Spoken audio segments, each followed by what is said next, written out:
In this video I'm going to show you how to download the game Randness Days on PC. So what you need to do is open your Google browser, and before we start I would like to ask you to subscribe to our channel and like the video.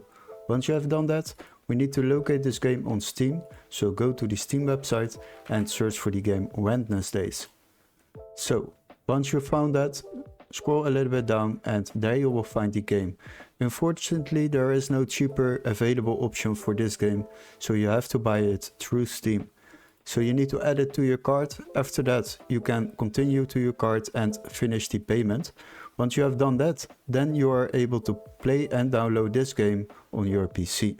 So hopefully this video was helpful. Don't forget to like and subscribe, and we would love to see you in our next tutorial. Cheers guys!